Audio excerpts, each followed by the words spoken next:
There have been many stories of survival and endurance in the wake of the explosion at the World Trade Center. But the stories of some of the children caught in the building after the explosion have been among the most touching. Steve Hartman spent the past several days with some of those kids, and he just listened as they described their ordeal.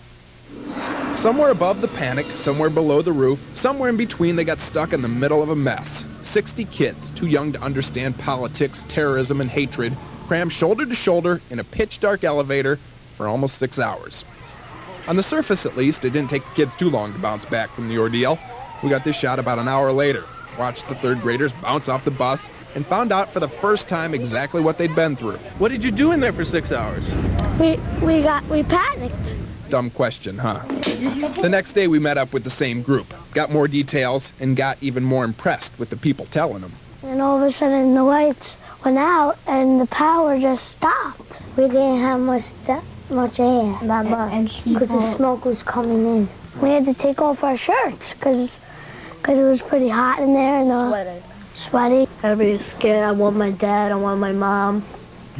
Everybody said that. Yeah, I was crying most of the time. You were? Yeah. Why? Because I thought we were going to spend the night there for the rest of our lives. Then today we went to visit the kids once more, this time the kindergartners that were with that third grade class. Some were a little skittish, but I think it was mostly because of the cameras, not the bomb. Only one little girl didn't want to come to school, held on pretty tight to what she knew was safe. But eventually, like all the others we met, found the courage. If you believe in fate, you could easily argue that those kids were put in that elevator for a reason. As an example, some people are saying that because the kids have rebounded. School officials have determined they won't need any more counseling tomorrow. Today, they changed the date on the blackboard, and with that, the teacher made the last, albeit subtle, mention of the disaster. 27, 28, no more February. Thank goodness. Steve Hartman, Channel 7 Eyewitness News. Bye-bye to February and into March for the little lambs, eh, Ross?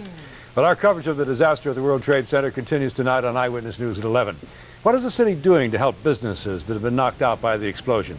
We let you in on a unique plan born at City Hall to jumpstart firms that are down and out. And now that the damage is done, many people want somebody to pay for it. Just 3 days after the disaster, are we already looking at lawsuits? Those stories, and of course we'll have much more tonight on Eyewitness News at 11. We hope you join us then. That is our special edition of Eyewitness News. Thank you for joining us now. Our coverage will continue all through the evening and the night with a complete wrap-up of the day's events, as I said a moment ago, at 11. I hope you'll join us then. So for Rod Abrams and all the Eyewitness News team, I'm Bill Buttel. Good luck, good night, be well.